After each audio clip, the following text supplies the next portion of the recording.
ওম শান্তি।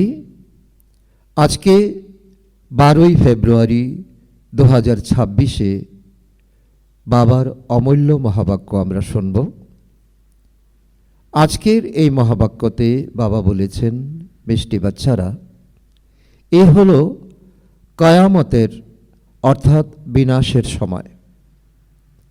রাবণ সবাইকে কবরস্থান করেছে, বাবা এসেছেন অমৃত বর্ষা করে সাথে নিয়ে যেতে। তো আজকের মুরলী থেকে প্রশ্ন, শিব বাবাকে ভোলা ভান্ডারীও বলা হয় কেন? কি এমন কর্তব্য তিনি করেছেন বা কি ওনার বিশেষতা? উত্তর, কারণ শিব ভোলানাথ যখন আসেন তখন গণিকা, অহল্যা, কুবজাদের কল্যাণ করে তাদেরও বিশ্বের মালিক বানিয়ে দেন। তিনি আসেন পতিত দুনিয়ায় এবং পতিত শরীরে, তাই তিনি হলেন ভোলা বাবা, তাই না? ভোলা বাবার ডাইরেকশন হলো, মিষ্টি বাচ্চারা এখন অমৃত পান করো, বিকাররূপী বিষ ত্যাগ করো। বাবা মিষ্টি মিষ্টি হারানিধি বাচ্চাদের প্রতি মাতা পিতা বাপ দাদার স্মরণের স্নেহসমন আর সুপ্রভাত। আত্মাদের পিতা তার আত্মারূপী বাচ্চাদের জানাচ্ছেন নমস্কার। আমরা আত্মারূপী সন্তানরা আমাদের মাতা পিতা বাপদাদাকে জানাই স্মরণের স্নেহসমন, সুপ্রভাত ও নমস্কার। ধন্যবাদ বাবা, ধন্যবাদ।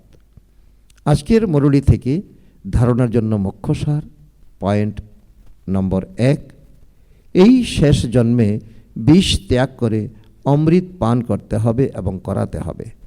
কাঁটাদের ফুলে পরিণত করার সেবা করতে হবে। নাম্বার 2 পয়েন্ট, বিষ্ণুর গলার মালার একটি মুক্ত হতে বাবার স্মরণে থাকতে হবে। সম্পূর্ণ সহযোগী হয়ে বাবার সমান দুঃখহর্তা হতে হবে।